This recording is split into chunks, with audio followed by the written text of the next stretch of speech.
All right, welcome everybody to this latest installment of Voice, Vision, Value Black Women Leading Philanthropy.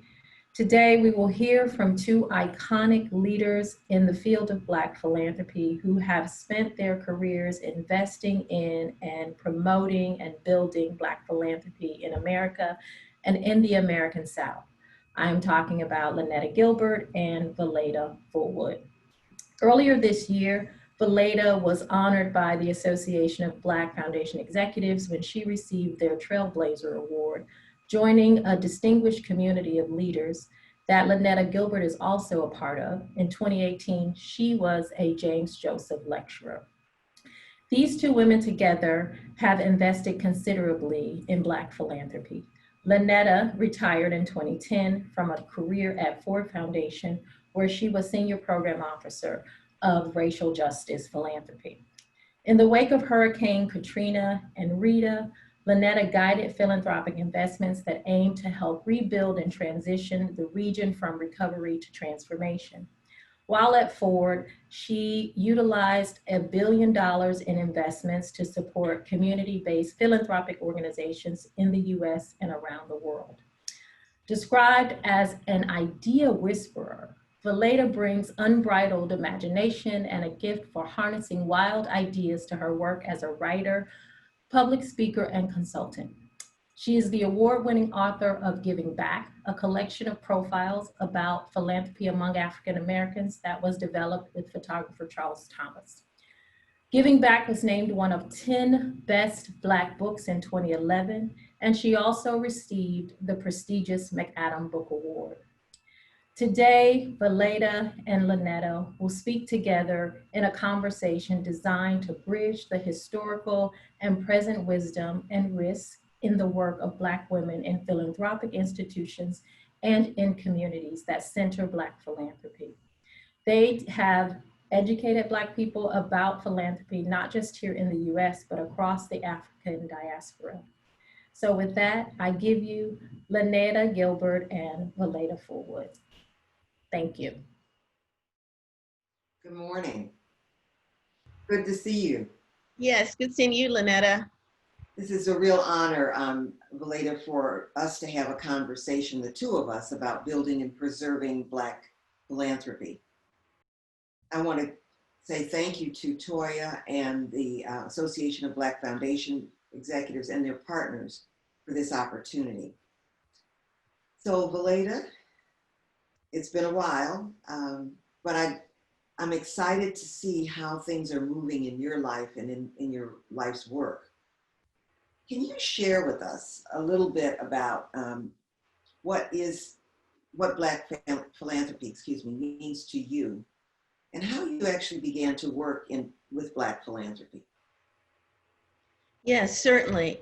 Well, for me, Black philanthropy is summed up that we know and have always known that philanthropy is deeper than your pockets, and how we bring our full selves to our work in communities and in leading causes. And so that's at the core of it for me. And I think our community's values and traditions in giving can offer examples and inspiration for others outside of the Black community. And as far as me getting involved in this work, I mean, of course, you are right there at the center of it with your work around creating giving circles along with Daryl Lester in the South. And so while I had experiences growing up and in my family that helped shape me and inform my ideas around philanthropy, it was really your work along with Daryl's that awakened me to some of the language and some of the history behind what I just grew up being exposed to and inherently embraced as a part of my work. So yes, giving circles is really central to my experience and involvement with Black philanthropy. Great. I want to just highlight something. I happen to have a copy. I think I got one of the first copies of this book, Giving Back. Some people call it Giving Black, but it's same thing. But there are a couple of the instances where people shared in this book, and I want to share those, just two of those before we move further. Ava Wood, who's a poet, said, "Gave away my soul, giving back to get it back, given what I know." That was Ava. And then from one of our first philanthropists, Mary McLeod Bethune, she says, "The progress of the world will call for the best that all of us have to give." And of course, she lived from 1875 to 1955. The progress of the world will call for the best that all of us have to give. Valaida, would you say something about kind of the wisdom factor that kind of undergirds or comes from Black philanthropy as you've engaged with it? Yes, and one thing I'll let you in on a little secret, Linetta. Ava Wood is my pseudonym. So I'm the poet behind Truth Be Told. And just part of this journey, when I was writing the book and had an experience and a conversation that kind of triggered thoughts about maybe doing something poetical. And so just toyed around with it a bit, and that poem that opens the book, Giving Back, Truth Be Told, emerged. And just, you know, it being a journey or evolution in terms of embracing my writing and becoming an author, and you know, outing myself as a closeted poet or writer of poetry was a big leap. So I opted for the pseudonym. So that's a little backstory on that. I did not know that. Well, now you know. Okay. And certainly Mary McLeod Bethune is an example, and her impact on Black communities and Black philanthropy, and her example, her last will and testament, which you again introduced me to, that has been a strong point of inspiration and is a feature piece of this exhibit, The Soul of Philanthropy. Yes, the wisdom that is derived from our historical experiences here in the US as Black people, and our experiences with oppression, I think have provided us some insights on humanity and on relationships and on the power of reciprocity in terms of and Ubuntu in terms of, you know, who am I without you? Or I am because of you. And so I think those are central elements that show up in how we give and how we demonstrate our commitment to improving and progressing in our communities, in our love for our communities. You know, one of the things that I love about what you just said is it triggered for me the fact that throughout the years that I served as staff in philanthropy, I don't think we had staff who focused from a communication standpoint, focused on what we were really doing, right? So we made grants that did this or that. We created institutions or supported institutions like AbbVie, but I don't think we used our communication platform or skill set in the way that you have through some of your work. So congratulations on that. And thank you. I feel on that point, I just feel that culture is one of our strongest suits as Black Americans, and through the book Giving Back and some of the work of our giving circle, we really lift up culture and integrate it into it all. I know, at least in forming my giving circle, yeah, felt that foundations and institutional philanthropy often approach things from a more sterile or academic viewpoint. And so what I aspired to do with Giving Back was just to bridge the connection between the wisdom that exists in institutions and foundations and that sector of philanthropy with what happens in Black communities and how we speak about it, how we feel and connect about it, and to really leverage culture in terms of poetry or music or writing and photography, bringing it all to connect with communities and to elevate our stories. So that leads me to my next question.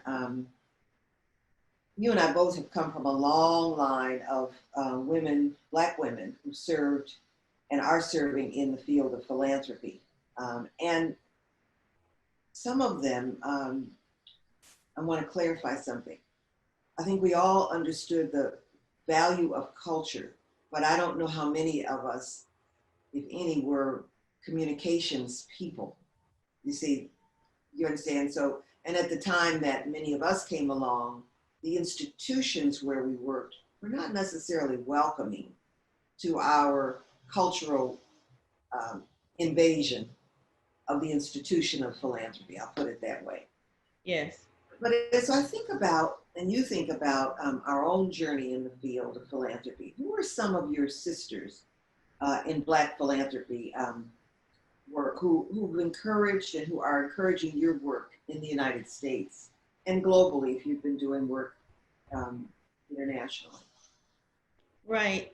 Yes, of course, you. I mean, you were for me, my one personal connection to a Black woman who worked in institutional philanthropy in terms of your work at Ford Foundation.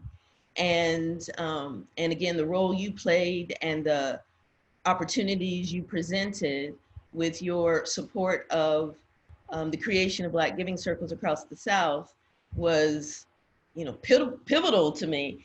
And but most of my connections and encouragers during the creation of the Giving Circle and work on the book were people like Tracy Webb, who founded the blog blackgivesback.com and was a trailblazer in her own respect, and in fact acknowledged by APFI for that. And Veronica Hemingway, who is a program officer now at Coastal Carolina Community Foundation in Charleston, and has worked in the community foundation sphere for several decades now. And family members, as well as stories from the past. And again, Linetta, I gotta give you credit. You introduced me to readings and research and people like Claire Gaudiadini, who, or Gaudiati, who spoke of folks like Catherine Ferguson and Elizabeth Keckley and other women.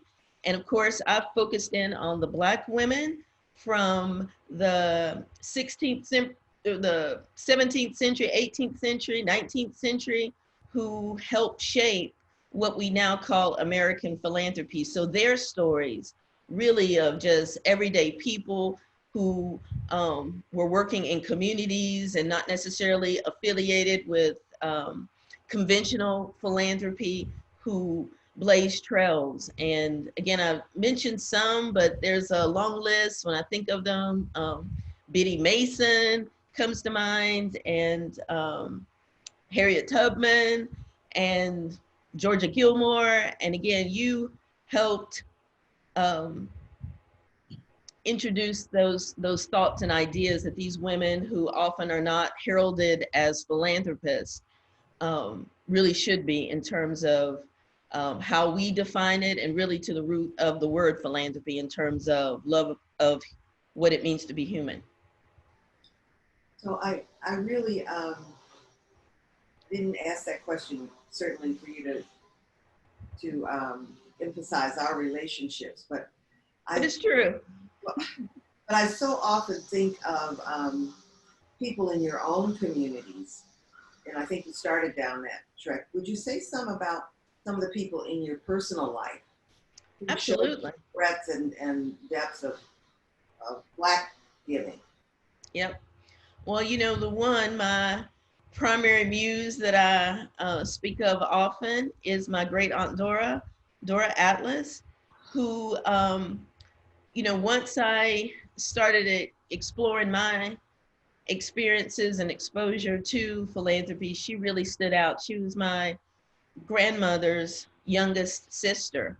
And I share the story that my mom calling me to tell me that Aunt Dora, who was nearing retirement in her 70s, was had started a soup kitchen and in a public housing community in my mom's hometown of Asheboro, North Carolina. And I was just really like, she's 70 some years old. She's approaching retirement. Like, she's starting something new and something this ambitious.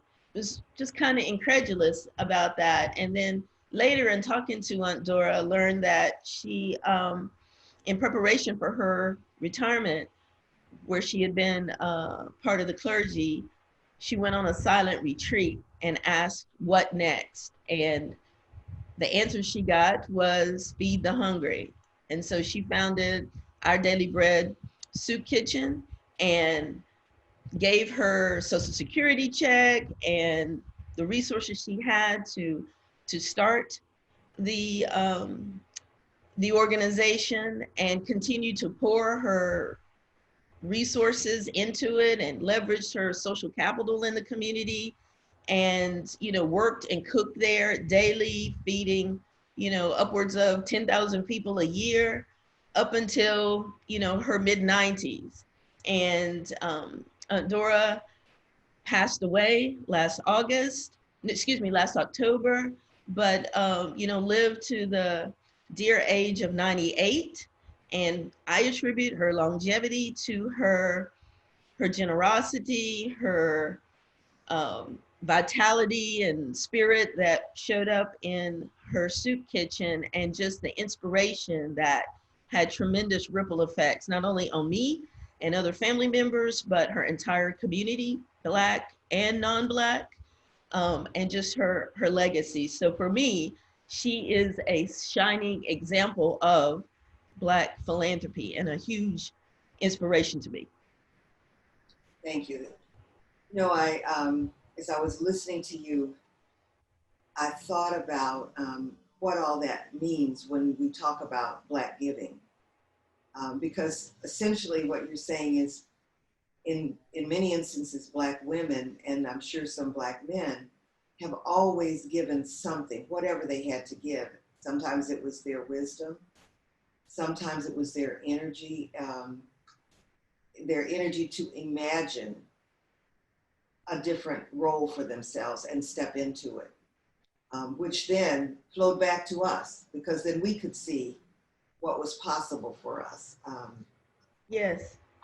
And in fact, one of the things I picked up on and take note of in giving back is how oftentimes with our giving, and it's not exclusive to the Black community or to Black women, but I find some of our stories particularly powerful, is how often we give what we did not have or what we did not have benefit of. I think of Catherine Ferguson, who I spoke of earlier, and how she was, bought her freedom as a enslaved woman, and an illiterate woman created schools for children, children of laborers or laboring children in New York in the 1800s to learn how to read and to become literate. And she did all this all while she could not read.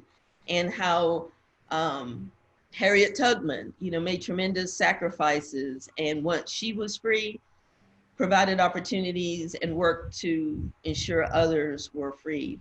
And numerous examples that I find, really powerful in terms of what we make happen for others that we ourselves may not have benefited from.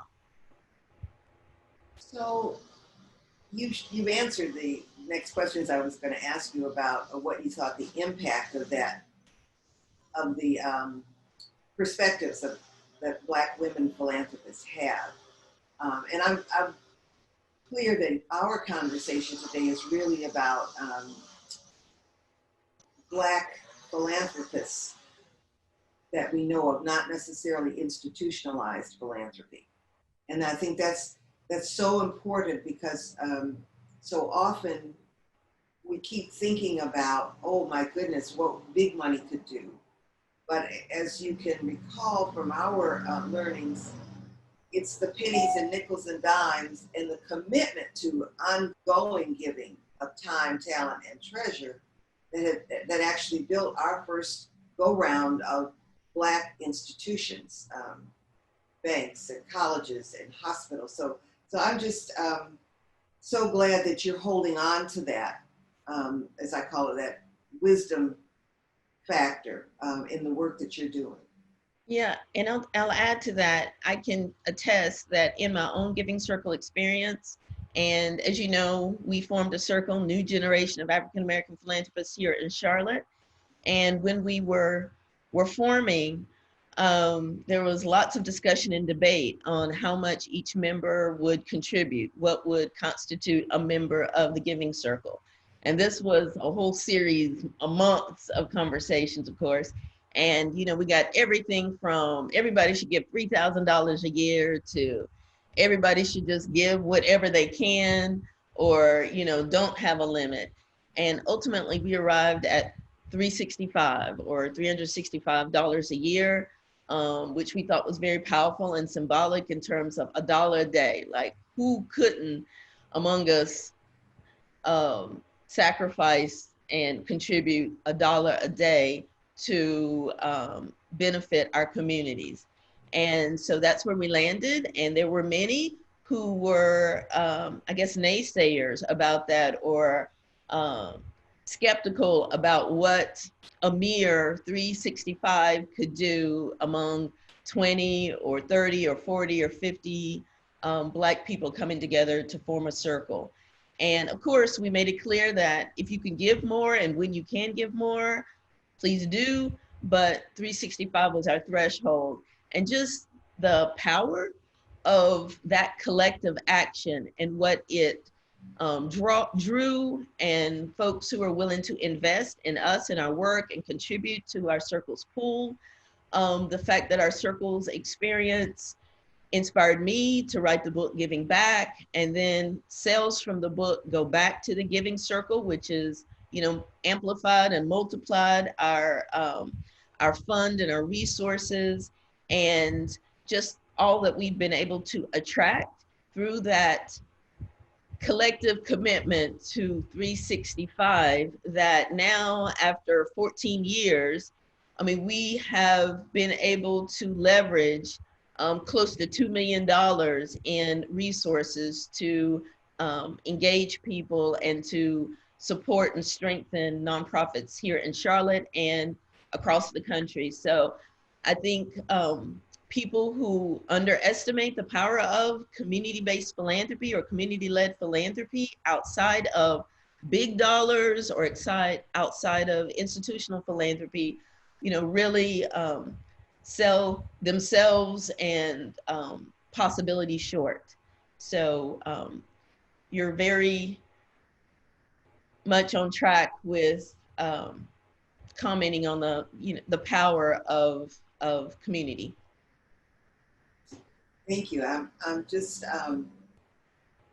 did you have any experiences? That's what I wanted to ask you. Or are you having experiences working internationally or globally?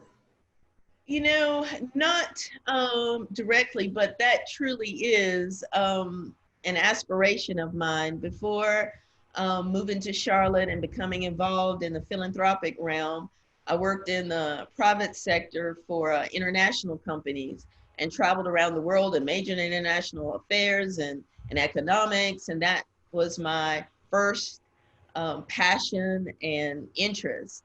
And so now that it's shifted and evolved into this work around Black philanthropy, an aspiration is those two passions would intersect, and that more global opportunities to engage folks, to learn more, to exhibit the soul of philanthropy would open. So I guess somewhat of an indication is the global summit that we're planning to launch Black Philanthropy Month. It's a big indication. Is a beginning. So hope springs eternal. Let's talk a little bit now about this amazing reflective work called solar philanthropy. Could you talk some about what it is and, you know, again, this is something that came from you. It was your design and you have curated it in different places. So would you kind of talk about what it is and what you see the impact or the relationship is to Black philanthropy? So early on, really in the development of the book Giving Back, me and my collaborator, Charles Thomas, the photographer, at the time, Charles worked as an educator at a photography museum. So as we were working on the book, it was natural to think that, of course, eventually this work would be an exhibition. And so around the time the book was published, we began reaching out to people and prospective sponsors and supporters to pitch the idea around an exhibit using content from the book Giving Back. And, you know, people would be, you know, only so interested. And then things picked up with the book, and it was such a hard sell with the whole idea of the exhibit. We kind of let it go and focused on rolling out the book and doing book talks. And then about 2 years later, or maybe it was 3 years later, we were doing a presentation at the Association of Black Museums or African American Museums that happened to be hosted here in Charlotte that year. And we were invited to do a presentation with Daryl Lester to talk about Black philanthropy. And, you know, at the time I thought, well, all these people represent cultural institutions and museums. You know, our coming in and talking about Black philanthropy will be kind of old news for them. And because they focus on history and culture. And, but much to my surprise, it really was a revelation for many of them to really look at our giving and our traditions as philanthropy. So we got an overwhelming response from our panel discussion and in fact, a standing ovation, and people were just so intrigued by this idea. And a few days later, I got a call from one of the women in attendance who said, hey, you know, people have been talking about your presentation all through the conference. In fact, some major funders have. I really think you have an opportunity to partner with a 501c3, a cultural institution, and seek some funds to help realize the idea of reimagining the book Giving Back as a museum exhibition. So we were encouraged and reached out to a number of folks, and the library director at Johnson C. Smith University and HBCU here in Charlotte was really excited. And from the get-go, after years of pitching the idea and people like, you know, and not following up, after only a few moments of conversation, the library director at Johnson C. Smith immediately got it and said, yes, I want to support you. I want to be a part of this. Let's make this happen. So I was thrilled. And again, that library woman, a Black woman who, you know, saw eye to eye with the possibilities and my vision.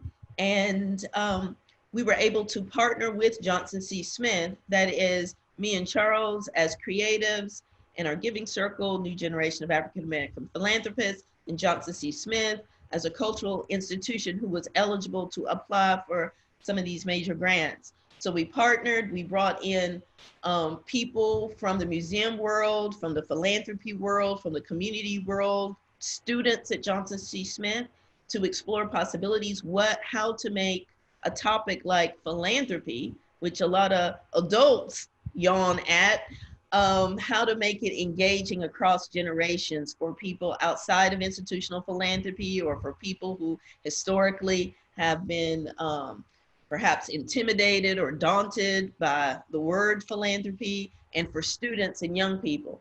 And so we got all that input and took some of the best practices and submitted our proposal for the idea of the museum exhibition and got funding, which was fantastic, to really dedicate time to bring to life the book. And we wanted to do more than just take content from the book and put it on a wall. We wanted to make it interactive. We wanted to ask new questions. I mean, in the time since the release of the book in 2011 and the book talks we'd had and the conversations we'd had with people, new questions had emerged and new possibilities. So we wanted to think about, again, how we could translate that content in new ways that perhaps were more provocative and more of a call to action for people. So we say that while the book was designed as a compelling tribute, that the museum exhibition, The Soul of Philanthropy, is designed to be more of a call to action or part of a movement to engage and inspire new generations and new people to come on board and to apply our wisdom and our traditions and how we advance change today. So, so the museum or the exhibit, the name Soul of Philanthropy just seemed to fit. I mean, soul as a reference to Black culture, but then also speaking to that fact that I mentioned earlier about philanthropy being deeper than your pockets, and perhaps to spur people to think, what do you mean by soul of philanthropy? Does philanthropy have a soul? And just be curious about content and elements of the exhibit. We also intentionally drew on the fact that when we think of soul, the soul, oftentimes we think of something ethereal and maybe light. And so we play on light, and the black and white photography of giving back allowed us opportunities to do that, so that several of the images are on reprinted on metallic elements. So they light up and are, yes, luminous. And we also have a lot of technology, and that was really a nod to the younger generations and the interactivity. So computers and monitors emit light, and that's certainly an element. And the response has been great. One of our earliest hopes with the book and also the exhibit, that while many of the stories and images are based on people in the Carolinas, where Charles and I have relationships and are based, we hoped to present them in ways that people anywhere in the US or globally could see themselves and see people that they know in the stories and in the imageries. And so with the rollout of the exhibit, the fact that we've had one of our first hosts of an exhibit was in Portland, Oregon, which has a very small fraction of a Black community. The fact that people clear across the country in a different geographic region and with very different demographics would see value in this and be one of the first hosts, and to do an amazing job of creating a civic engagement, community-wide civic engagement initiative around the exhibition was great. And the fact that Atlanta, Georgia, which is almost the complete opposite of Portland in every way, was one of the next cities to host it. So it's been just very affirming and very gratifying to see how each city takes the core content and, you know, finds ways to localize it and to leverage it to advance thinking and work and action in their communities. And everybody puts their own flavor on it, and each city builds on the past city's lessons and successes. So it's just been a beautiful thing to watch. Well, I'll say this to you about it. I've seen it when it first opened, and of course, last fall, you had a big, explosive, wonderful experience in Cleveland, Ohio. I mean, the Cleveland Foundation took that on, which was really important because for many years, the Cleveland Foundation was led by an African-American male, and he did an Yes. awful lot to promote Black philanthropy, but it didn't quite stick. So Oh, and I just have to clarify, the Cleveland Foundation was a wonderful sponsor that's of right. the Solar Philanthropy, but the actual presenters of the exhibition were just a group of leaders that came together. They did not go through institutions. In part, many times people find that resistance or slowness or reluctance of institutions to embrace these kinds of ideas. So they came together as individuals across various institutions, some of them on the board of the Cleveland Foundation, but it was individuals who came together to make that happen. And I'm thrilled that many institutions came on to support the effort. I'll just say to you, another exciting feature of the book and the exhibit is that it really does hearken us back to how we describe philanthropy in America. When we say it's the love of mankind, we still use that as a baseline definition for philanthropy. When we know that, centuries ago, it didn't begin that way. It began the way it sometimes is used today as, a platform for accomplishing something that you want to accomplish and having your name on it.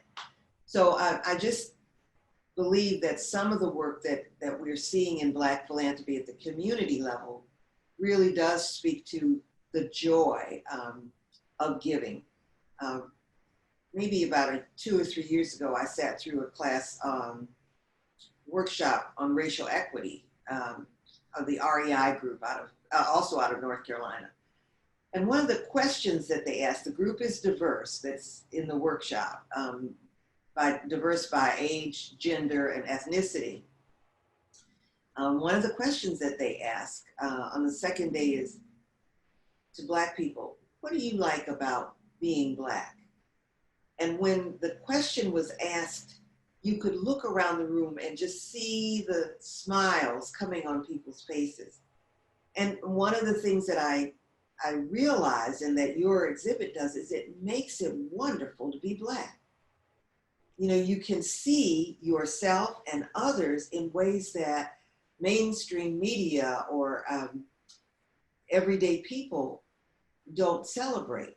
But you have evidence that it's good to be Black, And so again, the culture of Blackness plays a role in the conversations about philanthropy and understanding oneself. So I just think it's terrific. Yeah, and I will say, I think sometimes, for people outside of the Black community to really understand, the power of seeing ourselves and the power of celebrating something that is so ingrained in our culture, and as many people say, part of our DNA in terms of our generosity and giving spirit, and the fact that oftentimes our culture or our traditions are discounted and underestimated, that when something like the Solar Philanthropy is presented and lifts it up, it's hard for people to know how to anticipate how powerful it can be for Black people and how healing and affirming it can be for us. So I think that's key to why oftentimes it is individuals in communities and cities across the country who really get it and see and just immediately, viscerally realize the power of these stories and this exhibition, that they often become the champions and the leaders in making this happen, where institutions often lag in coming on board. Of course, after the exhibition or in the midst of it and the community engagement around it, because we host a whole series of programs during the run of the exhibition, that they are awakened to what this means for Black communities and the power of these stories and images.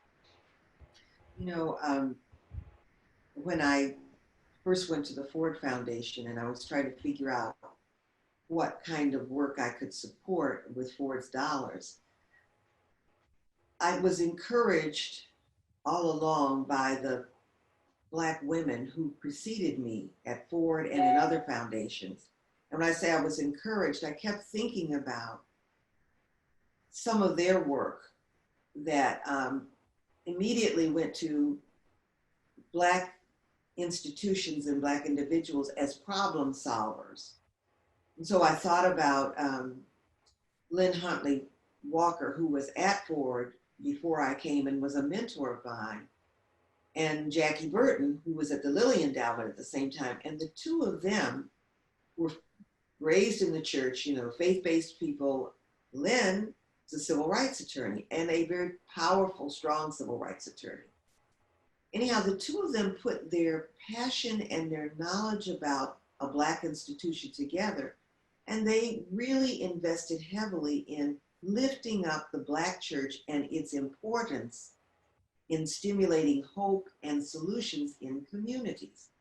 So when I think about those trailblazers, for me, I think about women like that who saw and felt really good about being Black and said, there's something here we're not investing in. They also understood the importance of crossing lines intellectually and institutionally. In other words, they understood that while the Black church made grants all the time, they helped pay for lights and gas and put kids in college and all that, they didn't understand the language of institutional philanthropy. So again, they invested in materials and expertise being developed so that Black congregations could talk with and be successful in better managing, better investing their money, but they could also leverage large white dollars or dollars from large white institutions, white-led institutions. So I think, again, I learned so much trying to figure out how do I wisely spend the money of this endowed foundation. But I didn't learn it on my own. I learned it from women and men who were in the field before me. And then I learned it from the community level.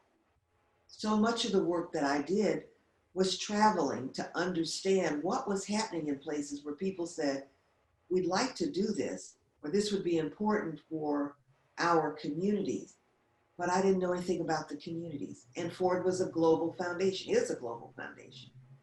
And so the experiences that I had when I went to South Africa first, I thought, what am I doing here? You know, they're talking about sustainable agriculture. What am I doing here? This is the World Summit on Sustainable Agriculture. Why me?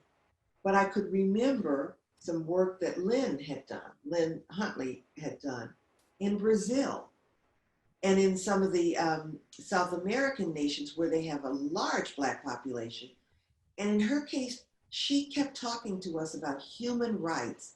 And human rights didn't look just like the people in the Eastern Bloc nations of Europe. They looked oftentimes, and more often than not, like people of color, Black people who were not getting access to rights and health and justice that they should have. And so her investments in those individuals kept saying to me when I was in South Africa, now there must be something here that you can do through the lens of community philanthropy and later social justice philanthropy. So I just want to lift that up because many of the people who will hear this will only remember you and me.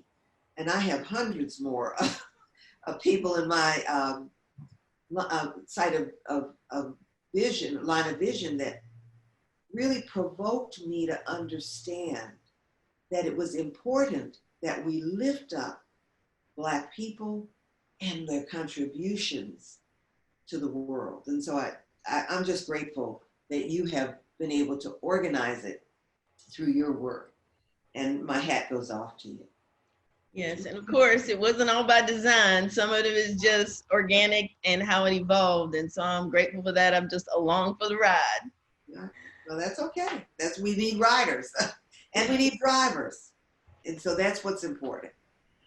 So this is a tricky question, but it's a very real in the moment question. So right now we're in the midst of a pandemic and pandemonium. The pandemic is one that has stopped the world. And I mean, not outcomes, but the realities of who is most deeply affected by the pandemic worldwide raises up people of color all over, people who have less than in order to live, eat, work, all the basic things that humankind needs. And so I want to ask you, so what do we do now that we're in the midst of pandemonium and pandemic? Is there an impact, in your opinion, that Black philanthropists and staff and donors can have to begin to, to really eradicate some of these systemic racial inequalities and systemic inequities, economic and social inequities? Big question, but we've got some time to explore it on this call, so have at it. Yeah. Wow. Yes. I guess my immediate thought is to be bold, to be bolder. I think the pandemic has led many of us to cloister ourselves and kind of burrow in out of necessity and out of mandates from our communities. And so while we might have to do that physically in some instances, I think the circumstances around protests for racial justice in the aftermath of the George Floyd killing really demands that we step up and be bold. And we've seen demonstrations of that with marches and protests and calls for action.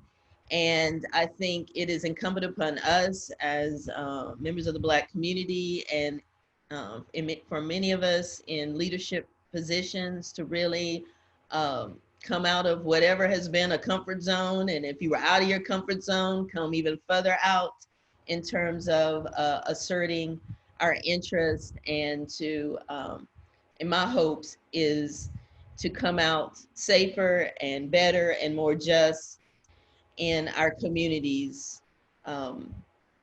following this pandemic. And our giving circle, I'm proud to say, in fact, going back to the wisdom thing, I was on a call the other day and somebody spoke of the Black bit of wisdom around how we have to stay ready so we don't have to get ready.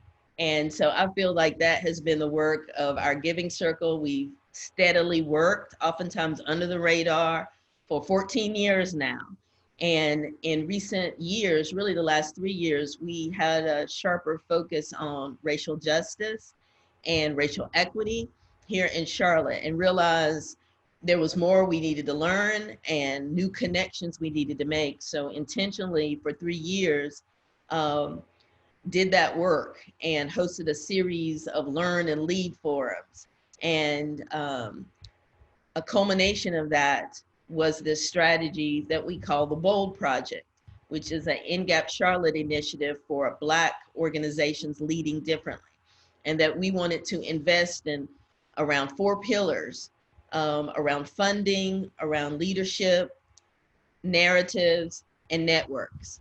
And that we would use this as a framework for how we engaged in the community and how we invested resources and how we leveraged our social capital and intellectual capital here in Charlotte. And then also presented as a call to action for other philanthropic institutions and businesses here in Charlotte to have a sharper focus on support and strength of Black-led nonprofits and organizations and movements here based in Charlotte.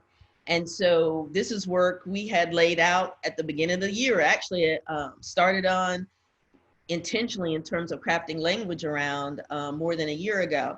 And now in this moment, we feel uniquely poised to really have an impact because we've been thinking on it and working on it and have our act together. And so we've stayed ready for moments like this where we hope to have really tremendous impact. So even in all the awfulness of the pandemic and the pandemonium that you spoke of, um, it has just been, I guess, having a sense of purpose and focus has been saving grace for our circle members.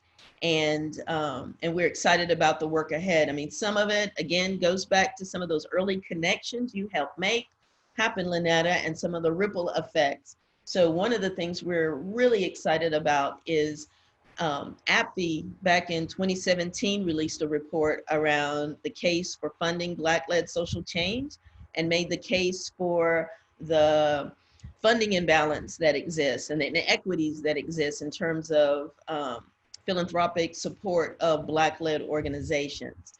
And also making a point to acknowledge that historically, Black organizations have always been at the forefront of nearly every major movement in America, every major social movement in America since America.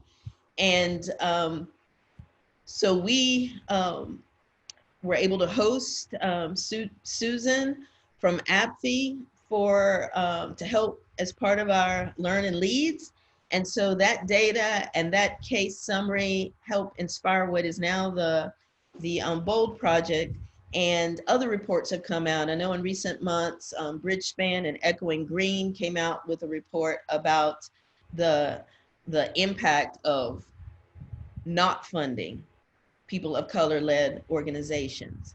And so we've seen a couple of national reports, and now NGAP has commissioned Frontline Solutions to do a study here in Charlotte, really listening to Black nonprofit leaders and hearing their stories, what they perceive as barriers, where there might be disconnects in their priorities for community change and those of funders, and really capture their story quantitatively and qualitatively, so we can learn and do better going forward and help advocate for racial justice and funding equity. So I'm excited about that, and everything that has occurred to lead to this moment makes it all the more important and crucial.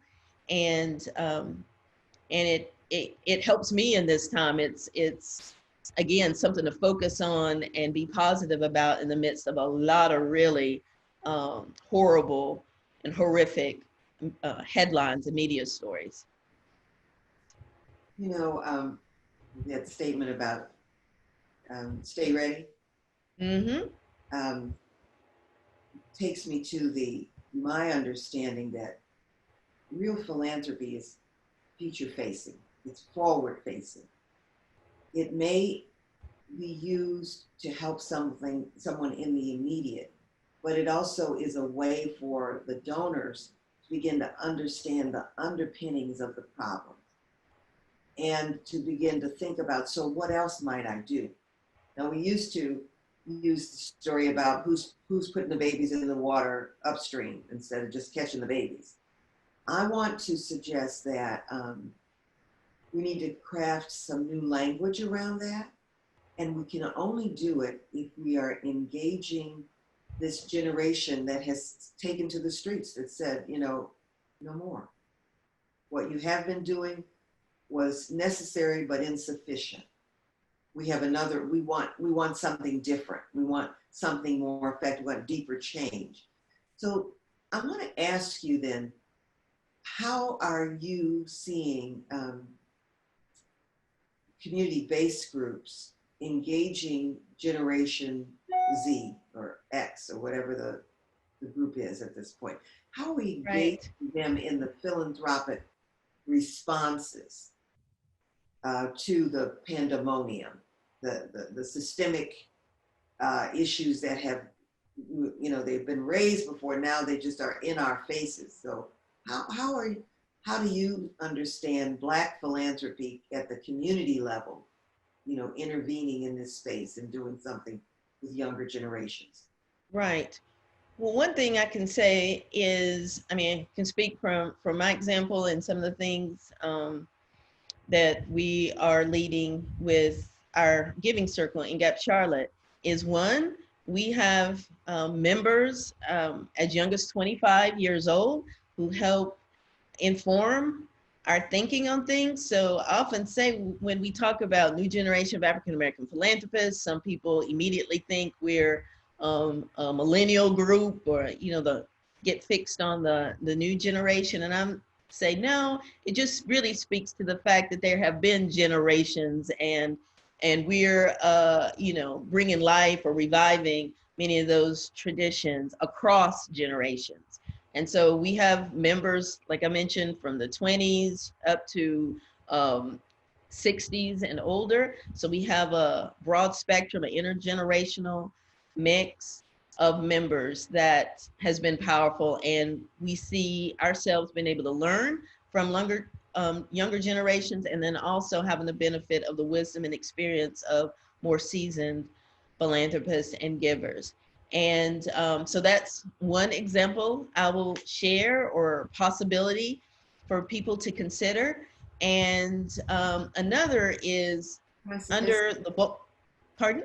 Can I suggest something? Yes. In that last statement, you said we begin to learn across, I can't remember how you phrased it, but I want to encourage your group and others to be thinking about learning with. Yes. Right. So that gets rid of the layered effect. Yes. You're down here, I'm here, I'm teaching, you're learning. But as the world has opened up to us at this moment, we're all learning and teaching at the same time, right? You're absolutely right. And my second example does speak to that. And in both senses, an example of it, and then just our consciousness around our language and our narratives and how we speak of our work. So in that respect, under the BOLD project, I mentioned that one of our pillars is around narratives.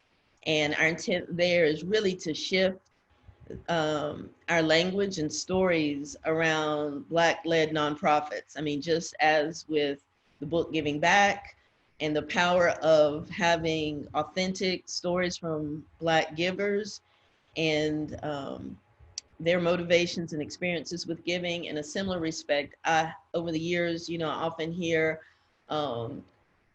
unhealthy or sometimes toxic language in terms of Black-led organizations, and within the Black community and outside of the Black community, which undermines some of the financial support they receive, and questions about their capacity, questions about trust and how we manage funds, and things that just questions around credibility.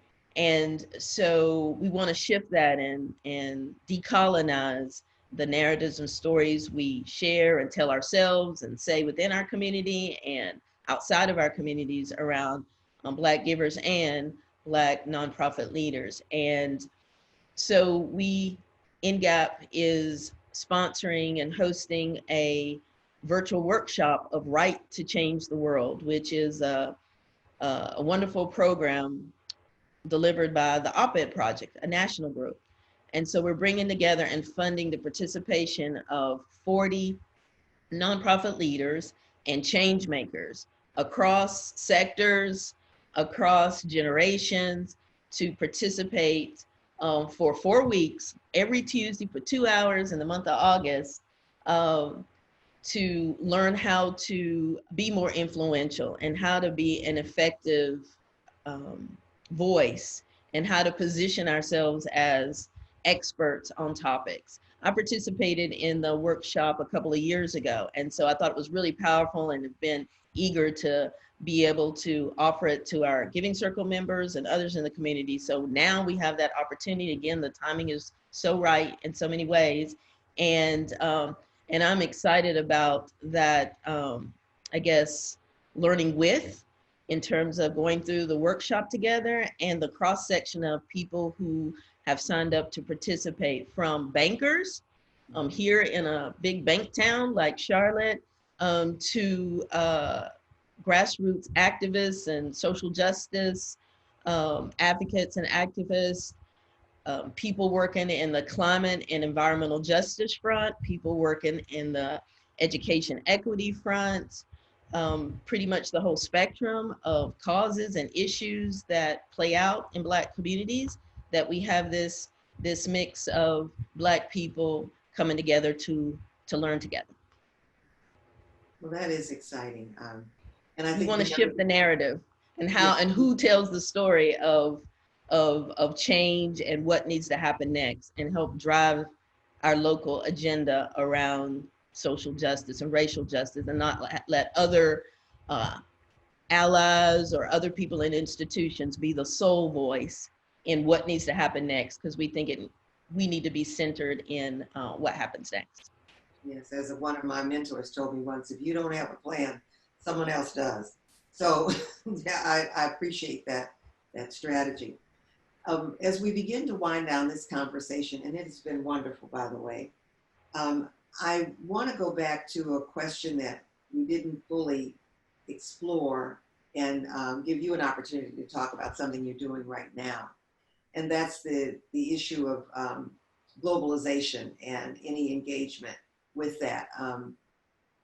Let me just say to you, there have been some colleagues of mine who, when I was at Ford, I was able to support their research on philanthropy in different places.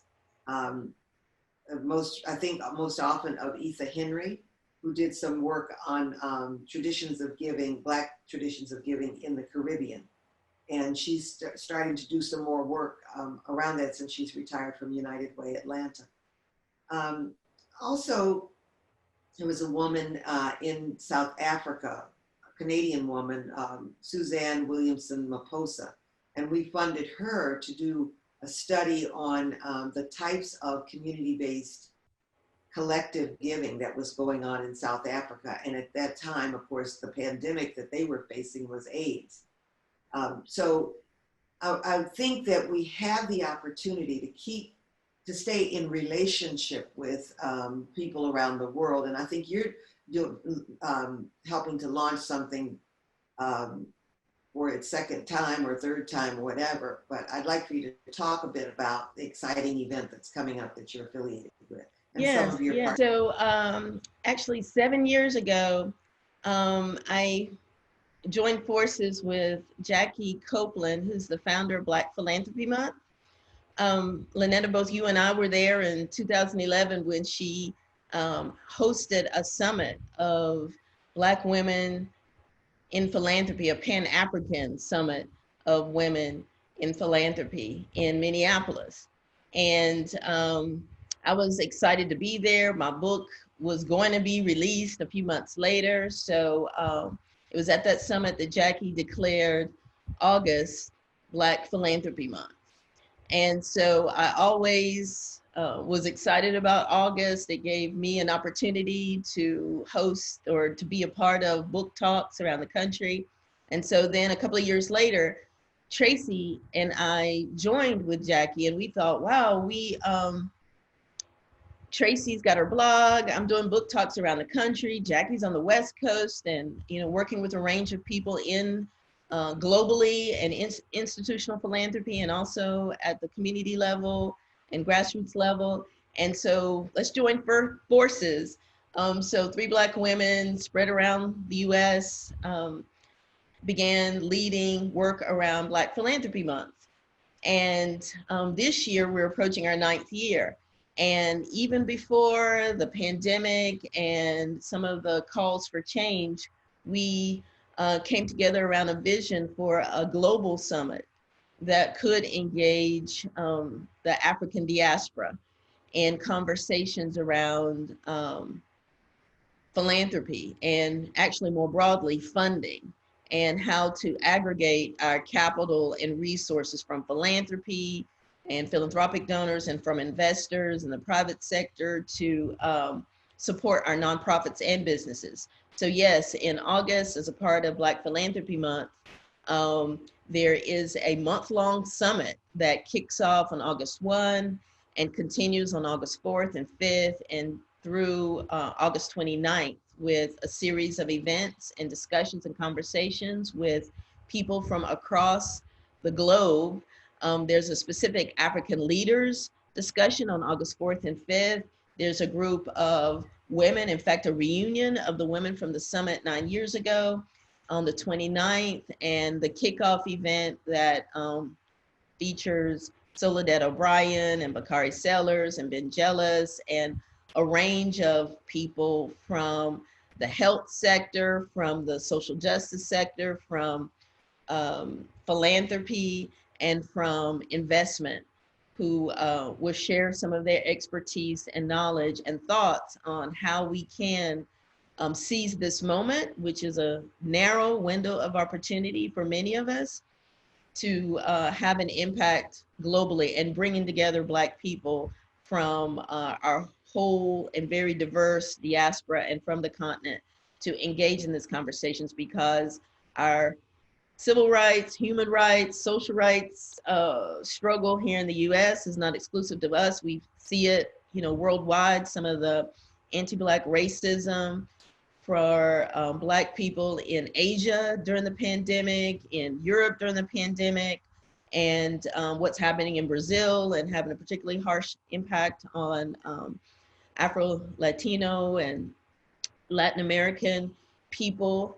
And so we're really excited. We think the time is right with so much happening in this moment, but then also last year when we marked the 400-year commemoration of documented Black life in the Americas with 1619. And also, as more of us connect to our African roots and ancestry through DNA testing, that many of us took advantage of the year of return. I didn't, but I look forward to at some point, but I know many friends and colleagues did, so that the global possibilities and connections and relationships, I think more of us are recognizing that and the ways that we may have more in common than different in terms of our experiences and inequities. Well, I have to say that it was quite an exciting event that when the Black Philanthropy Month kicked off and its initial experience, an initial conference. It was wonderful. I had had some experience because I worked at a global foundation, so I had a chance to travel and talk with people around the world about philanthropy. And I must say that women leaders, even in countries that are not supportive of women in leadership, but women at the community-based level have continued to join together to push for social change in their countries. In 2017, I went to South Africa for another global philanthropy, a community philanthropy conference. And I was taken aback when the delegates who were all there were asked to sign a letter to the president of Egypt to insist that he change the rules about civil society organizations having access to the press and doing their work. And we did that. We signed that letter, took the photograph, and actually sent it to the president. I don't know what the actual outcome was from that, but what was so amazing to me was that 10 years before, we couldn't have gotten 400 people from around the world to talk about community philanthropy. And a majority of the people in that room who were delegates were women, and a huge number of women of color. So I just want us to always remember that these events and organizing that Black Philanthropy Month provides is just amazing for us to get to know each other. They say that nothing's new under the sun. In 1918, at the conference on Versailles at the end of World War I, while the major powers were in a room in the Palace of Versailles, writing out the treaty to end the war, There were a group of Pan-Africanists who traveled to Versailles. They were not in the palace, they were in another location.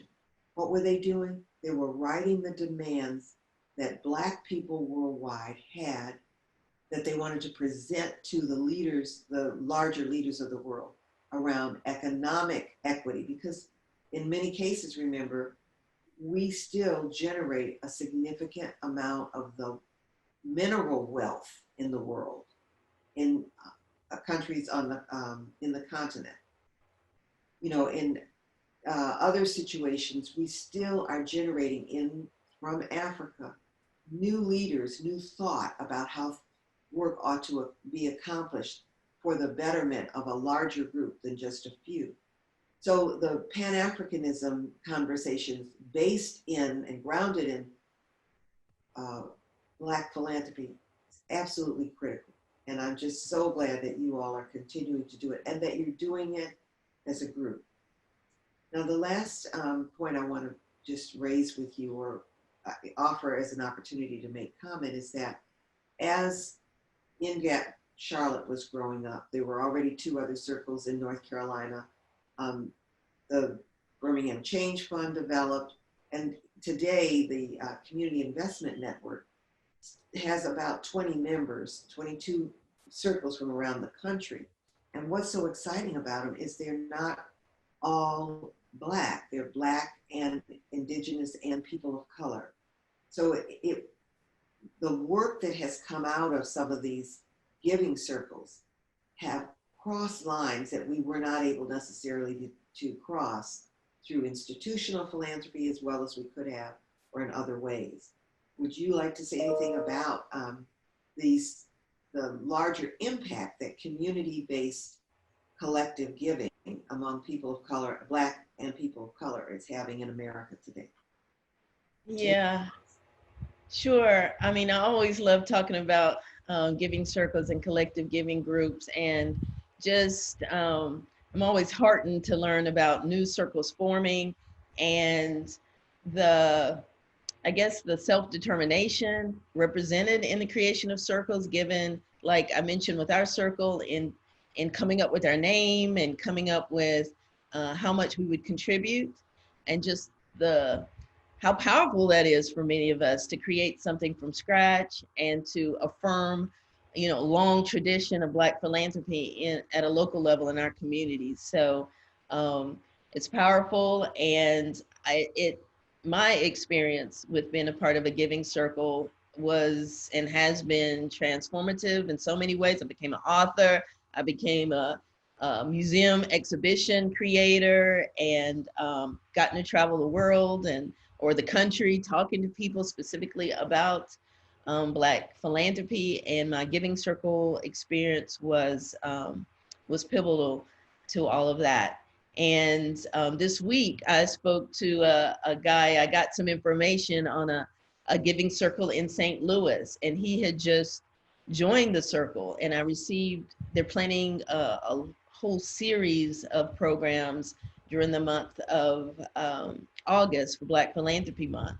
And I think I'd gotten a hint around the circle, but I didn't know that much about it. So to get something as powerful and vivid and thorough as it was from the circle, inviting my participation and my circle's participation, was really excited. And then talking to him and hearing him talk, and it sounded maybe he may have worked in philanthropy, but his enthusiasm around being part of this giving circle and being able to, in this period during the pandemic, to be able to devote more time and energy and thought into its work just made me smile, particularly given our circle just celebrated our 14th anniversary. And so we've been around a while, and appreciate being in a role to be able to offer insights to other circles across the country. In fact, also last week, the Hartford Foundation for Public Giving in Hartford, Connecticut, their Black Giving Circle celebrated its 5th anniversary, and hosted a conversation with, I think, LaTanya Brown, and with Nicole Hannah Jones, and which was an amazing conversation and really riveting and just bold and honest and speaking truth to power at every turn. And this giving circle hosted that. And I felt a particular sense of pride. I know 6 years prior, working with the staff there at the foundation as they explored and pondered how they might engage with their Black philanthropists and donors. And in fact, did a book talk there. And then they hosted one of the first pop-up exhibitions of the Soul of Philanthropy. So to see that work from 6 years ago gave birth to a new Black Giving Circle that just celebrated 5 years. I kind of feel like a midwife to that experience, perhaps the way you feel, Linetta, about NGAP Charlotte and the other circles across the country, and many of them who are part of CIN. Well, I will just say thank you, not just for this talk, but for using your creative abilities to help us remember that, you know, all philanthropy has value to someone. But you really emphasize that Black philanthropy is life-giving, it's joyous, it's effective. There's a sense and a level of competence that comes with planning and research and doing the work to understand how your gifts can be effective. I think that's just so important. And finally, I just want to say one last time, thank you to the Association for Black Foundation Executives for making this time and these tools available so that we can all think more about what's next in Black philanthropy. Thanks, Valaida. Thanks, Linetta, and thank you, Toya, for creating this opportunity to talk about Black women and philanthropy, which we don't get a chance or opportunity to talk about as much as I'd like to see. Thank you so much, Linetta and Valaida. This was a beautiful conversation with so much history and legacy, and saying the names of Black women over the history of our experience here in the US and globally, who have brought us to this moment. Your continued work to elevate Black communities and Black philanthropy, but most importantly, through the lens of what it means to be a Black woman, is inspiring. And I have nothing but gratitude for all that you have done and all that you continue to do to elevate the stories of our people and to invest in our communities. I just want to end with the quote that we started with, Mary McLeod Bethune: "Progress of the world will call for the best all of us have to give." And you both have given your very, very best. And we are just so grateful for your heart and your love of Black people and your love of community. And I wish you nothing but the best, Valaida, as you prepare to launch this amazing global summit next month in partnership with Jackie and Tracy and all the folks that you will convene to be part of that experience. And Linetta, as you continue to shepherd so many of us to realize our vision, you often ask the question, is your vision big enough? And all I can say is that I hope that we are making you proud. So with that, we will say goodbye to our friends watching, and see you next time on Voice, Vision, and Value: Black Women Leading Philanthropy, our web series. Have a great day, everybody. Thank you. Thanks.